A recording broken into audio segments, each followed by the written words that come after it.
ငွေသားအမေရိကန်ဒေါ်လာ2 million လောက်မီးရှို့ပြီးတော့အနှွေးတက်ပေးတယ်သူ့သမီးလေးကအဲ့ဒီချိန်မှာဖျားနေတယ်နေမကောင်းအေးမြင့်မအောင်စိုးရိမ်တယ်သူရဲ့လက်တုံစကားတစ်ခုရှိတယ်စပိန်လိုပလာတာအိုပလိုမိုတိုင်းရိုက်ဘာသာပြန်ရင်တော့ငွေလားခဲလားငွေဆိုတာကပတ်စံလက်ပေးလဲယူတာကိုစိုးလို့လားခဲဆိုတာကြည်စံကိုခဲကနေလောက်တာသူ့ကိုစင့်ကျင်တဲ့လူမသူမဆိုးရဲတွေတရားသူကြီးတွေတွတ်တော်မတ်တွေ journalist တွေရှင်းနေတွေစသဖြင့်အားလုံးကိုရှင်းပြတယ်အဲ့လိုရှင်းပြလိုက်တာတက်လိုက်တာပုံပုံရေးရမုံတီးလို့မဟုတ်သူ့စီဝါရီလုံးဝင်အစိတ်ပိုင်းနေတဲ့တစ်ခုဖြစ်နေလို့ကျွန်တော်ဒီနေ့တင်ဆက်ပေးမှာ The King of Cocaine တွေရပြီးရင်တစ်ဖက်ကကြည့်လို့ရှိရင်ကမ္ဘာအထိပ်တန်းမွေးရစာတို့နောက်တစ်ဖက်ကကြည့်ရင်စင်ရဲသားတွေအတွက်အိမ်နေကြောင်းနေကစားကွင်းနေစသဖြင့်စောက်ပေးတဲ့သူရဲကောင်းတို့ပါဘလိုအက်စကိုဘာရဲ့တမိုင်းအချိုးကွေတွေကိုကျွန်တော်ဒီဗီဒီယိုကနေပြီးတော့တင်ဆက်ပေးမှာဖြစ်တယ်1949ခုနှစ်ကိုလံဘီယာနိုင်ငံရီယိုနီဂိုဆိုတဲ့ဒေသမှာမွေးဖွားတယ်နိုင်ငံရေးမတည်ငြိမ်မှုတွေစီးပွားရေးအကျပ်တဲတွေအလောက်ကန်ခွင့်လန်းနေမရှိဘူးအဲ့လိုအခြေအနေတွေကြားမှာကြီးပြင်းလာတယ်သူ့ဘဝရဲ့အစောပိုင်းကာလ1960လောက်မှာပါဘလိုကဒူးစရိုက်မှုတသေးလေးတွေကိုစလုပ်တယ်ကားတွေခိုးတယ်ဆိုင်ကယ်တွေခိုးတယ်ပြီးရင်ပြန်ရောင်းတယ်အစည်းလိုက်ပြန်ရောင်းတာမျိုးတွေရှိသလိုအစိတ်ပိုင်းတွေပဲဖြုတ်ပြီးပြန်ရောင်းတာမျိုးတွေရှိတယ်နောက်တစ်ခုအထောက်ထားတွေအတူလုပ်တယ်ဘွဲလက်မှတ်တွေဒီပလိုမာစာတိဖိတ်စသဖြင့်အရေးကြီးတဲ့စာရွက်စာတမ်းတွေအတူလုပ်တယ်ပြီးရင်ပြန်ရောင်းတယ်ဘလို့လူတွေကသူစီမှာပြန်ဝယ်လဲဆိုတော့ဥပမာပြန်အလုပ်တစ်ခုတော့ရှောက်မယ်ဆိုပါတော့အလုပ်ကနေပြီးတော့ဘွဲလက်မှတ်တွေစာတိဖိတ်တွေတောင်းလိုက်မယ်အဲ့လိုအနေထားကြောင်းလို့ရှိရင်အဲ့ဒီလူတွေကပေါ်ဘလူစီမှာတွားပြီးတော့အဲ့ဒီအရေးကြီးတဲ့စာရွက်စာတမ်းတွေကိုအတူလုပ်တာသူ့ရဲ့အတွေးမြင်ကလူတွေရဲ့လိုအပ်ချက်တွေကတူအကျိုးများရှာဖို့အခွင့်အရေးပဲပြီးတော့နောက်တစ်ဆင့်တက်တယ် secret slide တွေကိုမှောင်ခိုကူးတယ်ဘလို့လဲဆိုတော့ तू ကနိုင်ငံတနိုင်ငံကနေပြီးတော့ slide တွေကိုဝယ်လိုက်တယ်ဈေးပေါ်နဲ့ပမာဏအမြောက်များကိုဝယ်တာအဲ့ဒီချိန်ထိကတရားဝင်နေတယ်ဘယ်ချိန်မှာတရားမဝင်လဲဆိုတော့ तू ကအဲ့ဒီ secret တွေကိုပြန်ပြီးတော့ကိုလံဘီယာဒါမှမဟုတ်အခြားတာကနိုင်ငံတနိုင်ငံကိုမှောင်ခိုကူးတယ်အဓိကတော့အခွန်အခတွေကိုရှောင်တာနယ်စပ်မှာရှိတဲ့ရဲတွေစစ်သားတွေစသဖြင့်အဖွဲ့အစည်းတွေကိုလက်ထိုးတယ်ကုန်းချောင်းရေချောင်းတော်လန်စသဖြင့်ပုံစံမျိုးစုံနဲ့မှောင်ခိုကူးတယ်ခိုးသွင်းတယ်အခွန်အခတွေမပေးတော့သူ့ရဲ့ secret တွေကတာမန်အခွန်ဆောင်တဲ့ secret တွေဆောင်လို့ရှိရင်အများကြီးပိုပြီးဈေးတက်တာတယ်သူစီကပြန်ဝယ်တဲ့လူတွေကလည်းတာမန်ထက်ကိုဈေးပေါ်နဲ့ရတယ်တော့အခွန်ဆောင်တာအခွန်ရှောင်တာတရားဝင်တာဘာမှဂယုမဆိုင်နေတော့အဲ့လိုလည်းပဲပေါ်ဘလိုတယောက်ငွေကြေးတွေစုဆောင်မိတာတယ်ဘယ်လဲကနေဘလို့မှောင်ခိုကူးရမလဲဘယ်အဖွဲ့အစည်းကိုဘလို့ချင်းကဲရမလဲဘယ်အရှိကိုဘလို့လက်ထိုးရမလဲစသဖြင့်အတွေ့အကြုံရင်းကျက်လာတယ်ပြီးတော့သူရဲ့ network လည်းတဖြည်းဖြည်းကျင်လာတယ်ကားခိုးတာဆိုင်ကယ်ခိုးတာအထောက်ထားတွေအတူလောက်တာ secret တွေမှောင်ခိုကူးတာအဲ့ဒါတွေကသူတယောက်လည်းလုံလို့မရဘူးသူနဲ့အတူပူပေါင်းဆောင်ရွက်ဖို့လူတွေလိုတယ်အဲ့ဒီ network လည်းတဖြည်းဖြည်းကျလာတာဒါပေမဲ့ပါဘလိုကချမ်းသာတဲ့ထဲမှာတော့မပါသေးဘူး1980ခုနှစ်မှာပါဘလိုကသူ့အတွက်ရွှေတွင်းကြီးတွေကိုရှာဖွေတွေ့ရှိသွားတယ်အဲ့ဒါကတော့ကိုကင်းပဲဘာလို့ရွှေတွင်းလို့ပြောလဲဆိုတော့အဲ့ဒီကိုကင်းကလေရတဲ့အကျိုးမြတ်ကသူ့စိတ်ကူးရတ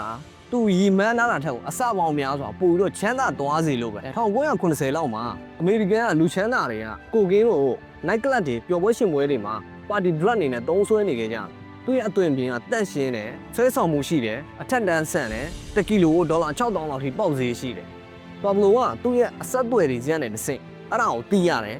အမေရိကန်ကိုကိုကင်းတွေတွင်းနိုင်ရင်အရင်အထက်ပို့ပြီးပတ်ဆက်အများကြီးရှာနိုင်မယ်ဆိုတော့တဘောပေါက်သွားတယ်ကိုကင်းဆိုတာကိုကားဆိုတဲ့အပင်တစ်မျိုးကနေထုတ်တာဒါပေမဲ့အဲ့ဒီပင်ကကိုလံဘီယာမှာကောင်းကောင်းမပေါက်ရဘူးတကယ်ပေါက်တာပီရူးနဲ့ဘိုလီဗီးယားမှာပေါက်တာအဲ့တော့ပါဘလိုကသူ့လူတွေကိုပီရူးနဲ့ဘိုလီဗီးယားကိုတွတ်လိုက်တယ်အဲ့ဒီကနေကိုကားဖေးစ်တွေကိုဝယ်ကိုကားဖေးစ်ဆိုတာကကိုကင်းမဖြစ်ခင်ကုန်ကျန်းအဆင့်ကိုပြောတာ1ကီလိုမှဒေါ်လာ3-400ပေါ့ဈေးပေါ်နဲ့ဝယ်တယ်ပြီးတော့ကိုလံဘီယာကိုယူလာတယ်ကိုလံဘီယာနိုင်ငံရဲ့တောတွင်းတဲ့နေရာမှာသူ့ရဲ့ဓာတ်ခွဲခန်းကိုစောက်တယ်ဓာတုဗေဒပညာရှင်ခမစ်တွေကိုငှားတယ်ပြီးတော့ခုနပီရူးနဲ့ဘိုလီဗီးယားရလာတဲ့ကိုကားဖေးစ်ကုန်ကျန်းတွေကိုပြန်ပြီးတော့တန်းဆင်တယ်အဲ့ဒီဓာတ်ခွဲခန်းကနေတစ်ဆင့်တန်းဆင်ပြီးသား export quality ကိုကင်းတွေကိုရတယ်ထုတ်လုပ်တဲ့ကုန်ကြစရိတ်က1ကီလိုဒေါ်လာ1000နဲ့2000ကျားမှာရှိတယ်နောက်တစ်ဆင့်အနေနဲ့ကအဲ့ဒီရလာတဲ့ကိုကင်းတွေကိုမှောင်ခိုလမ်းကြောင်းတွေကနေတစ်ဆင့်ပြန်ပြီးတော့ဖြန့်တယ်အဲ့လိုဖြန့်ဖို့ကလည်းသူ့တော့ဘာမှမခက်ခဲနေဘူးသူ့မှာ network တွေရှိပြီးသားအတွေ့အကြုံရှိပြီးသားလေရင်နဲ့တည်တာရှိတယ် Cessna plane မျိုးလေရင်အသေးစားတွေကိုတုံးတာအဲ့ဒီကိုကင်းတွေကိုကိုလံဘီယာနဲ့တစ်ဆင့်အမေရိကန်ကိုတည်တယ်တစ်ခါတည်ရင်ကီလို300နဲ့900ကျားမှာပါတယ်အမေရိကန်ရဲ့မြို့ပြနဲ့ဝေးတဲ့ရေဒါလွတ်တဲ့နေရာတွေမှာပြုတ်ဝက်ဆင်းသက်တယ်အဲ့ဒီ flight တစ်ကြောင်းစာအတွက်လေရင်မှုတစ်ယောက်ကိုဒေါ်လာ2သိန်းခွဲလောက်ထိပေးရတယ်ပြီးတော့ကာဂိုသင်္ဘောတွေကိုတုံးတယ်တခြားပစ္စည်းတွေကြားမှာရောညှက်ပြီးတည်တယ်အသီးတွေကြားမှာအထည်လိပ်တွေကြားမှာစက်ပစ္စည်းတွေကြားမှာစသဖြင့်ပုံစံမျိုးစုံနဲ့ဖွက်ပြီးတည်တယ်လမ်းခရီးသိကြအောင်သင်္ဘောပေါ်မှာအလုပ်လုပ်တဲ့တာဝန်ရှိတဲ့လူတွေကိုလက်ထိုးတာမျိုးတွေရှိတယ်တစ်ခါတည်းရင်တန်တဲ့ချီပြီးတော့တည်တယ်ရေငုတ်တင်မောအသေးစားတွေကိုတုံးတယ် homemade submarine လို့ခေါ်တယ်ရေဒါတွေကိုရှောင်ကွင်းပြီးတော့ရေအောက်ကနေတွားတာ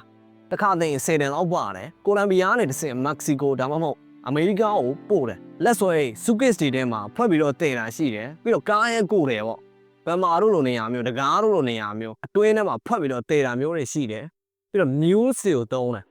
news ဆိုတာအခကြီးငွေယူတော့မွေးစေဝတည်ဆောင်ပေးတဲ့လူကိုပြောတာနောက်တစ်ခုကခကြီးသွားတွေကိုလက်ထိုးတယ်ဒီပစ္စည်းကိုယူသွားပြီး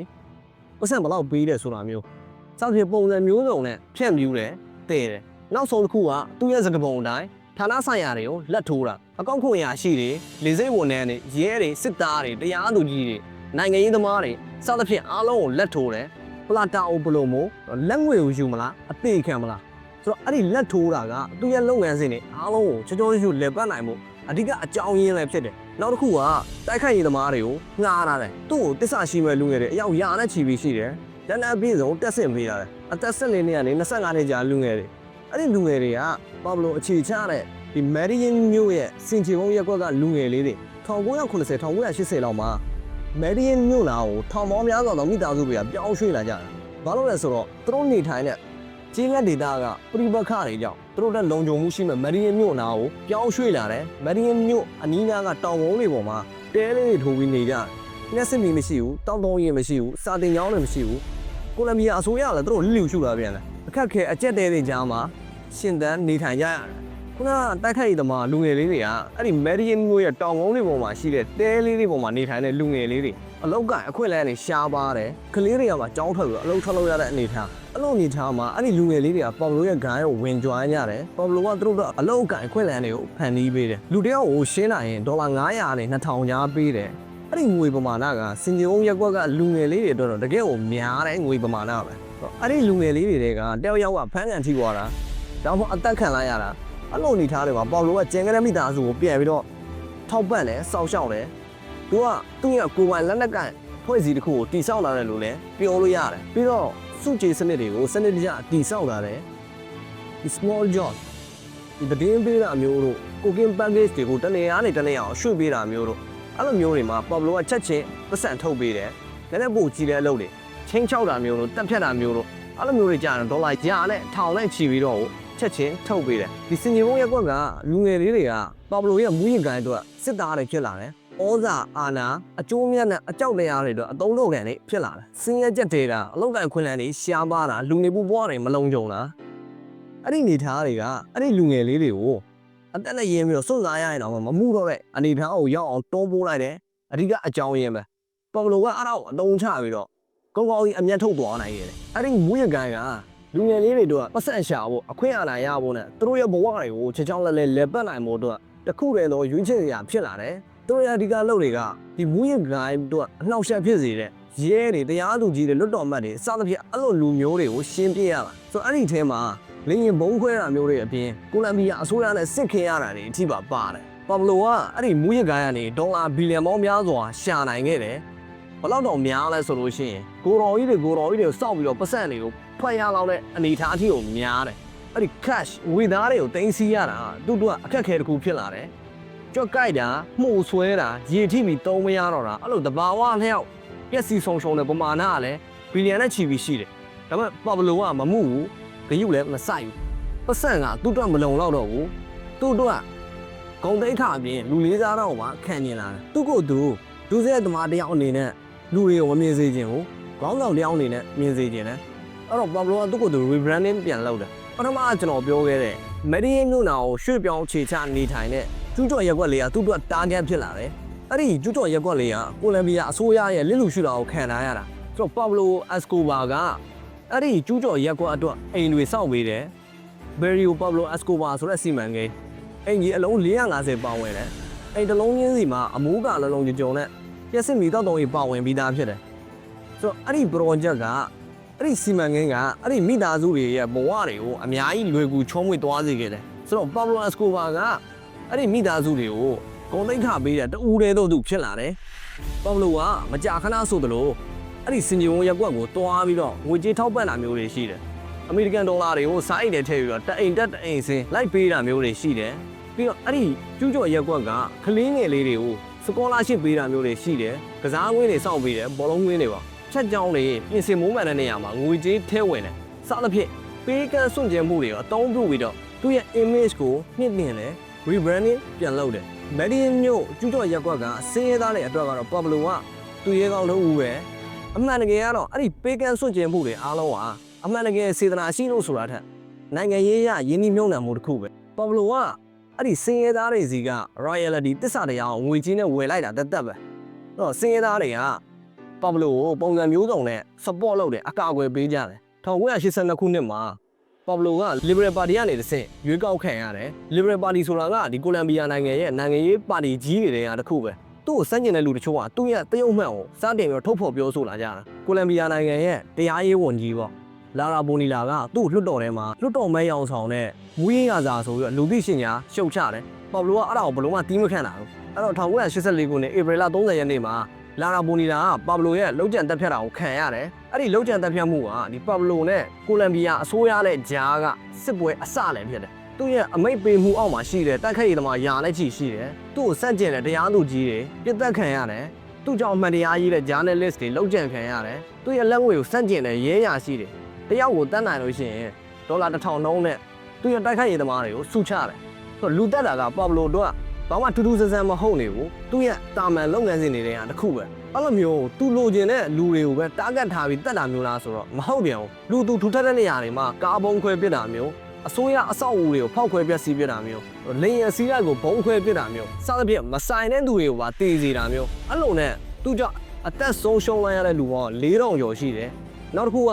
တမရဖြင့်ယာထားခံရတဲ့ Luis Carlos Galán ဆိုတဲ့ရွေးကောက်ခံကိုယ်စားလှယ်သူရဲ့မူဝါဒနဲ့ဂရီကိုတွေထဲမှာအဲ့လိုမူရကန်းတွေကိုနှိမ်နှင်းမဲ့ဆိုတာမျိုးတွေပါတယ်သူဟာဆိုရင်လည်း1989ခုနှစ်မှာ Pablo ရဲ့လုံခြံတက်ဖြတ်တာကိုခံရတယ်1990လောက်ရောက်တဲ့ချိန်မှာ Pablo ကဘလိုနီးနဲ့မှမူရကုန်ကူးတဲ့လူတယောက်မဟုတ်တော့ဘူးအဲ့ဒီထက်ကိုအများကြီးပို့တဲ့ကမ္ဘာပေါ်မှာအနေရရှိဆုံးနဲ့အချမ်းသာဆုံးတွေကတယောက်ဖြစ်ပြီးတော့သူရဲ့ကိုကင်းအင်ပါယာကြီးကလည်းအမေရိကန်ဒေါ်လာဘီလီယံပေါင်းများစွာနဲ့ပြည့်နှက်နေခဲ့ပြီ Pablo ကသူရဲ့ကိုကင်း80%ကအမေရိကန်တနိုင်ငံတည်းကိုတွားတာကျန်တဲ့20%ကတခြားနိုင်ငံတွေကိုတွားတာဆိုတော့အမေရိကန်မှာဒီကိုကင်းနဲ့ဆက်ဆက်တဲ့ဒုစရိုက်မှုတွေကအများပြားလာတယ် US အစိုးရကဒီကိစ္စကိုအမြန်ဆုံးဖြေရှင်းဖို့ပြည်သူလူထုရဲ့ဖိအားအတိုက်ခံပါတီတွေရဲ့ဖိအားကိုခံလာရတယ်အဲ့တော့ US အစိုးရက Pablo ရဲ့မူရကန်ကနိုင်ငံတော်ရဲ့လုံခြုံရေးအတွက်ချင်းချောက်မှုတစ်ခုဖြစ်လာဆိုပြီးတော့ကြေညာတယ်အဲ့ဒီမူရကန်ကိုနှိမ်နှင်းဖို့စစ်စင်ရေးတွေကိုကိုလံဘီယာနိုင်ငံထဲအထိဖြန့်ကျက်လိုက်အမေရိကန်နိုင်ငံရဲ့တိုင်းဝိုင်းကလည်းအဲ့ဒီမူရကုန်ကူးတဲ့သူတွေကိုကိုလံဘီယာမှာမဟုတ်ဘဲနဲ့အမေရိကန်ကိုလွှဲပြောင်းပြီးတော့တရားစီရင်ဖို့တစ်ဆက်တည်းတောင်းဆိုလိုက်တယ်တချို့နိုင်ငံရေးသမားတွေကကြတော့လက်ငွေကိုယူပြီးတော့နှုတ်ဆက်သွားကြတယ်တချို့နိုင်ငံရေးသမားတွေကြတော့လဲ Pablo ရဲ့လုံခြံတက်ဖြတ်တာခံရမှာကိုစိုးရိမ်ကြတယ်တစ်ဖက်မှာလည်း US ရဲ့ pressure ကရှိတယ်အကယ်၍ကိုလံဘီယာကဒီကိစ္စကိုတည်တည်ချာမကင်တွယ်ဘူးဆိုလို့ရှိရင်မူရစေဝါကိုတားဆီးနှိမ်နှင်းမှုပြက်ကွက်တဲ့နိုင်ငံအဖြစ်သတ်မှတ်ပြီးတော့အကူအညီတွေအားလုံးကိုရက်ဆိုင်ပြစ်မယ်ဆိုတဲ့ချင်းချောက်မှုတွေပါကြုံလာရတယ်နောက်ဆုံးရွေးချယ်စရာမရှိတော့တဲ့အဆုံးမှာကိုလံဘီယာဆိုရကဒီ Pablo ရဲ့မူရကန်ကိုနှိမ်နှင်းဖို့ဆုံးဖြတ်လိုက်တယ်အဲ့ဒီထဲမှာတရက်ခန့်တွေကို US ကိုလွှဲပြောင်းပြီးတော့တရားစီရင်မယ်ဆိုတာမှာပါတယ်ဆိုတော့ Pablo တို့ကတော့ US ကိုတွားပြီးတော့တရားစီရင်ခံရတာက US ကထောင်နေထဲမှာတွားပြီးတော့အသေးခံရတာနဲ့တူတူပဲအဲ့တော့ Pablo ကပြင်းပြင်းထန်ထန်ပြန်ပြီးတော့တုံ့ပြန်တယ်အဲ့ဒီအချိန်မှာရဲရရှိတယောက်ကိုတတ်နိုင်လို့ရှိရင်ဒေါ်လာ1000ချင်းမြင့်မှဆိုပြီးတော့သူရတိုက်ခိုက်ရေးသမားတွေကိုကြီးညာတယ်။နောက်ပိုင်းတွင်မှာရဲရရှိယာနဲ့ချီပြီးတော့အသက်ဖြတ်ခံရတယ်။သူ့ကိုစန့်ကျင်တဲ့တရားခံဆွဲပြောင်းတာကိုထောက်ခံတဲ့တရားသူကြီးတွေလုံခြံတက်ဖြတ်ခံရတယ်။တရားရုံးတွေဘုံခွဲခံရတယ်။သူ့ကိုစန့်ကျင်တဲ့ journalist တွေလုံခြံတက်ဖြတ်ခံရတယ်။သတင်းစာတိုက်တွေဘုံခွဲခံရတယ်။သူ့ရဲ့ view ဟာဘာလဲဆိုတော့အကြမ်းဖက်မှုတွေကိုတုံးပြီးတော့အခြေအနေတွေကိုမတိမငြိမ်ဖြစ်အောင်လုပ်တာ။ထင်ရှားတာကတော့ Avianca flight 203 1989ခုနှစ်သူကလူတယောက်တက်ဖို့နိုင်ငံရေးသမားတယောက်တက်ဖို့အတွက်တရင်တစ်စည်းလုံးကိုဘုံခွဲပစ်လိုက်တခြားကြံတဲ့အပြစ်မဲ့ပြည်သူ100ကျော်ကအသက်ဆုံးရှုံးလိုက်ရအကယ်၍ကိုလံဘီယာအစိုးရက US နဲ့သဘောတူတာနဲ့တရားခံလွှဲပြောင်းရေးအစီအစဉ်ကိုရပ်တက်မယ်ထပ်သိမ်းမယ်ဆိုလို့ရှိရင်သူကအဲ့ဒီအကြမ်းဖက်မှုတွေကိုရပ်တက်ပေးမယ်ဆိုတဲ့သဘောအဲ့ဒီချိန်1992ခုနှစ်အကြမ်းဖက်မှုတွေရပ်သွားအောင်နဲ့အခြေအနေတွေပြန်ပြီးတော့တည်ငြိမ်သွားဖို့ကကိုလံဘီယာအစိုးရပေါ်မှာဖိအားတစ်ခုဖြစ်လာတယ်အဲ့လိုအနေထားမှာဒီ Pablo နဲ့ကိုလံဘီယာအစိုးရကြားမှာသဘောတူညီမှုတစ်ခုရတယ်အဲ့ဒါအပါလဲဆိုတော့ Pablo ကသူ့ကို US ကတရားရုံးတွေမှာတွားပြီးတော့လွှဲပြောင်းစီရင်တာမျိုးမလုပ်ဘူးနဲ့သူ့ကိုသူ့စိတ်တိုင်းညသူ့ကိုယ်တိုင်ဖန်တီးထားတဲ့အကျဉ်းထောင်ထဲမှာထားဖို့သဘောတူညီလိုက်ကြတယ်နေရာအစလုံခြုံရေးဆုံးအားလုံးကိုသူ့စိတ်တိုင်းညဖန်တီးတယ်လုံခြုံရေးတွေကလည်းသူ့ကိုတစ္ဆာခံတဲ့လုံခြုံရေးတွေအစိုးရကိုတစ္ဆာခံတဲ့လုံခြုံရေးတွေမဟုတ်ဘူးအထဲမှာပါတယ်ပါလဲဆိုတော့ဘားတွေပါတယ် night club တွေပါတယ်ရေဘူးကန်တွေပါတယ်ဘောလုံးကွင်းတွေပါတယ်စပူဆောင်တွေပါတယ်ရေတကုံတွေအထိပါပါတယ် အထဲမှာသူ့တငယ်ချင်းတွေအပျော်မယ်တွေနဲ့အေးအေးဆေးဆေးပဲပါတီတွေကျင်းပတယ်အဲ့ဒါတွေအပြင်သူကသူ့ရဲ့မွေးကိုင်းကိုအထဲကနေပြီးတော့ဆက်လက်လည်ပတ်နေတယ်ဒီလူကိုရှင်းလိုက်ဒီပစ္စည်းကိုတော့ဒီလမ်းကြောင်းနဲ့စင်တီကိုပို့စသဖြင့်ဖုန်းတစ်လုံးနဲ့အထဲကနေညွှန်ကြားနေတယ်သူ့ရဲ့မိသားစုတွေဆွေမျိုးတွေနိုင်ငံရေးသမားတွေစီးပွားရေးမိတ်ဖက်တွေစသဖြင့်အားလုံးကလွတ်လပ်လပ်ပဲဝင်ထွက်သွားလာတယ်ကျင်းထောင်တစ်ခုဆိုတာထက်ဒီမွေးကိုင်းတစ်ခုရဲ့ပင်မဌာနချုပ်လို့ပြောရင်ပို့ပြီးတော့မှန်တယ်အဲ့လိုနဲ့1992ခုနှစ်လယ်လောက်မှာ case တစ်ခုဖြစ်တယ်အဲ့ဒါပါလဲဆိုတော့ပါဘလိုကသူ့ရဲ့လက်အောက်ငယ်သားတူဘုံမူအဆက်ရှိတဲ့လူ2ယောက်ကိုရှင်းလိုက်တယ်သူ့ရဲ့ပတ်စံတွေလိန်သွားလို့ဆိုပြီးတော့အဲ့ဒီသတင်းကအပြင်ကိုပေါက်ကြားသွားတယ်အဲ့တော့တကဘာလုံးကအဲ့ဒီအချင်းထောင်ကအတူရောက်တက်ပဲဆိုတာနဲ့ပါဘလိုရဲ့မွေးကိုင်းကဆက်လက်လည်ပတ်နေတယ်ဆိုတာကိုသိသွားတယ်ဒီကိုလံဘီယာအစိုးရကလည်းကမ္ဘာအလယ်မှာအဆက်ကွဲပါတယ်အဲ့ဒီချိန်မှာကိုလံဘီယာသမ္မတကပါဘလိုကိုစစ်ဘက်ဆိုင်ရာအချင်းထောင်တစ်ခုကိုပြောင်းဖို့တော့အမိန့်ပေးတယ်1992ခုနှစ်ဇူလိုင်လ22ရက်နေ့မှာဒီ Special Commando ပေါ့အထူးတပ်ဖွဲ့တွေကပါဘလိုရဲ့ထောင်ဝင်စီးတယ်တူထားတဲ့အဆောင်တွေကသူ့ကိုတစ္ဆာခံတဲ့အဆောင်တွေအစိုးရကိုတစ္ဆာခံတဲ့အဆောင်တွေမဟုတ်ဝင်စီးပြီးဆိုတာနဲ့ तू ကတိတယ်သတင်းရတယ်နောက်တစ်ခုကအဲ့ဒီနေရာတစ်ခုလုံးကို तू စိတ်ကြိုက်ဒီဇိုင်းဆွဲပြီးတော့ तू စိတ်ကြိုက်တိဆောက်တာဆိုတော့တစ်ခုဆိုလို့ရှိရင်ပြေးလို့နိုင်မယ်လျှို့ဝှက်လန်းတွေက तू အထဲမှာထည့်ဆောက်တာကွန်မန်ဒိုရဲ့အရှိရဝင်တယ် तू ကအဲ့ဒီလျှို့ဝှက်လန်းတွေကတတရရပဲလွတ်မြောက်သွားတယ်အဲ့တော့ပါဘလိုနဲ့ကိုလံဘီယာအစိုးရနဲ့ဂျားမှာထားရှိတာနဲ့သူ့ကို US ကတရားရုံးတွေမှာလွှဲပြောင်းပြီးတော့တရားမစီရင်ပါဘူးဆိုတဲ့သဘောတူညီမှုကပျက်စီးသွားတယ်ပြီးတော့ကိုလံဘီယာအစိုးရကပါဘလိုကိုရှာဖို့တော့အဖွဲ့တစ်ဖွဲ့ကိုဖွဲ့စည်းလိုက်တယ်ဆိုတော့အဲ့ဒီအဖွဲ့ထဲမှာအထူးရဲတွေအထူးစစ်သားတွေအဲ့ဒီအဖွဲ့ဝင်တွေအားလုံးကပါဘလိုကိုရှာဖို့တစ်ခုတည်းအတွက်တီးတန့် training ပေးရတဲ့လူတွေကြီးပဲနောက်တစ်ခုကအမေရိကန်ကအဆဆရရထောက်ပံ့တာတယ်တောက်ကြည့်လင်းရင်တွေဖုံးပေါ်တွေကိုခြေရာခံနိုင်တဲ့ညီးပညာတွေကရိယာတွေသတင်းပေးတွေစသဖြင့်ရှိသမျှရသမျှအစွမ်းကုန်တော့ပါဘလိုအမဲလိုက်ကြတော့မှဖြစ်တယ်တဖွဲ့တယ်လားဆိုတော့မဟုတ်ဘူးသူ့အမဲလိုက်မဲ့တခြားလူတွေရှိသေးတယ်ဘလို့လူတွေလဲဆိုတော့သူတစ်ချိန်ကအနိုင်ကျင့်ပူကြခဲ့တဲ့လူတွေသူ့ရဲ့လုံးဖို့ကင်ဘက်အဟောင်းတွေသူ့နဲ့အကျိုးစီးပွားပြိုင်မွေးရတိုင်းကလူတွေသူတို့ရဲ့ mission ကဘာလဲဆိုတော့ပါဘလိုနဲ့ဆက်သမျှအရာအလုံးကိုဖျက်ဆီးပစ်ဖို့ပဲပါဘလိုရဲ့ရှင်းနေတွေဘုံမူးတွေစည်ရင်းငိုင်တွေစသဖြင့်အားလုံးကိုရှင်းပစ်တယ်ပါဘလိုပိုင်ဆိုင်တဲ့အဆောက်အဦတွေကိုဘုံခွဲဖျက်ဆီးပစ်တယ်ပါဘလိုနဲ့ဆက်သမျှ network တွေအားလုံးကိုဖျက်ဆီးပစ်တယ်ဆိုတော့ပါဘလိုကသူ့ကိုဥပဒေအရအရေးယူမဲ့အဖွဲ့ရဲ့သူ့ကိုလက်စားချင်မဲ့အဖွဲ့ရဲ့အဲ့ဒီအဖွဲ့နှစ်ဖွဲ့ကြားထဲမှာလွတ်လပ်သွားလာလှုပ်ရှားလို့မရတော့သူ့ရဲ့မိသားစုတွေသူ့ရဲ့ကြံရှိနေတဲ့အဖွဲ့ဝင်တွေဘုံမူးတွေကို तू က radio walkie talkie ပေါ့ဒါမှမဟုတ် phone ကနေတစ်ဆင့်အဆက်အသွယ်လုပ်တယ်ဒါပေမဲ့အဲ့ဒီအချိန်မှာ phone call တိုင်းကသူ့အတွက်အန္တရာယ်ရှိနေပြီဘာလို့လဲဆိုတော့ US ကထောက်ပံ့လာတဲ့စက်ကရိယာတွေနည်းပညာတွေရသူ့ရဲ့ phone call တိုင်းကိုချီရခံလို့ရတယ်လို့ပဲအစပိုင်းမှာတော့ပေါ်မလို့အကာအကွယ်ရတယ်ဒီ Marian မျိုးရဲ့စင်ကြေဘုံရက်ကွက်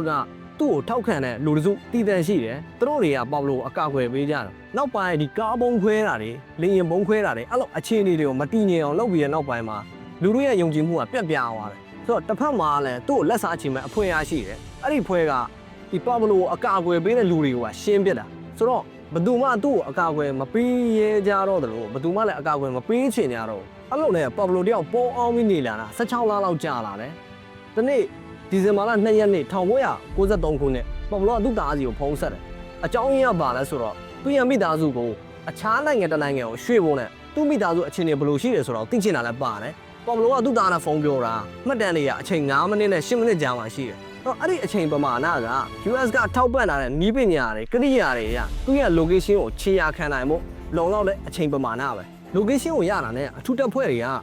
အနီးဝန်းကျင်ကိုတက်တိတ်လေးနေရာယူရယ်ဖြည်းဖြည်းချင်းချင်းကပ်တယ်သူတို့ပေါ်အောင်နေတဲ့နေအိမ်ကအုတ်ကျွတ်မိုးတွေမိုးထားတဲ့တာမန်အိမ်လေးတဲ့အိမ်ပဲအဲ့တော့ပေါ်မလို့နဲ့သူ့ရဲ့ body guard ကအပြင်ကလှုပ်ရှားမှုတွေသတိထားမိပါတယ်သူ့ရဲ့ body guard ကစပြီးတော့ပြစ်တယ်အထူးတပ်ဖွဲ့တွေကလည်းပြန်ပြစ်တယ်အဲ့လိုအပြန်အလှန်ပြစ်ခတ်မှုတွေကြားမှာပါဘလိုနဲ့သူ့ရဲ့ body guard ကဂရွေးမောက်ကနေတစ်ဆင့်တခြားအိမ်နဲ့အိမ်ကိုခုံကျော်ပြီးတော့ထွက်ပြေးလုံးမြောက်ဖို့ကြိုးစားတယ်အဲ့လိုနဲ့ပထမတစ်ချက်ပါဘလိုရဲ့ခြေထောက်မှာကြည်စံမှန်တယ်ဒုတိယတစ်ချက်ပါဘလိုရဲ့ခေါင်းမှာကြည်စံမှန်ပြီးတော့အသက်ဆုံးရှုံးသွားတယ်အဆုံးသက်သွားတယ်တချို့တွေကတော့ရဲတွေပြစ်တာလို့ပြောတယ်တချို့တွေကတော့ပါဘလိုကသူ့ကိုယ်သူပြန်ပြစ်ပြီးတော့အဆုံးစီရင်လိုက်တာလို့လည်းပြောကြတယ်အဲ့လိုနဲ့ပါဘလိုရဲ့တည်ဆုံးချိန်ကိုနေ့လယ်2:50ဆိုပြီးတော့တတ်မှတ်လိုက်တယ်ပေါ်မလို့ရဲ့အချိုးပွေတွေကိုကြည့်နေအဖြစ်သိရတာကလူတစ်ယောက်ကအကြောက်တရားကိုအတုံးချပြီးတော့တိုင်းပြည်ပြီးတော့ဘလောက်ထိလှုပ်ခတ်နိုင်တယ်ဆိုတာရယ်ကြောင်းတွေစောက်တယ်အိမ်တွေစောက်တယ်အဲ့လိုပေးကမ်းစွန့်ကြဲမှုတွေအားလုံးအတွက်တစ်ဖက်မှာပွေးကြီးနဲ့ပေးဆက်ရတယ်ဆိုတာရယ်နောက်ဆုံးမှာတော့သူမင်းမှုခဲ့တဲ့အဲ့ဒီလမ်းသွယ်လေးတွေကသူ့ရဲ့ကြဆုံခံဖြစ်လာတယ်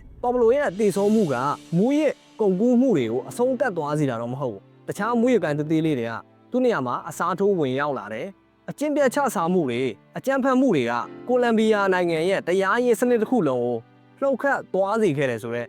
မှတ်တမ်းဟာကြံခဲ့တယ်နောက်ဆုံးသွေးကြီးတွေပေါ်မှာတိဆောက်လာတဲ့ကံကြမ္မာမှန်သမျှမတည်မြဲနိုင်ဘူးဆိုတာပြောကြရင်းနဲ့ပဲကျွန်တော်ဒီဗီဒီယိုလေးကိုဒီမှာအဆုံးသတ်လိုက်တယ်နောက်ဗီဒီယိုတွေမှာပြန်လည်ဆုံတွေ့ကြပါစို့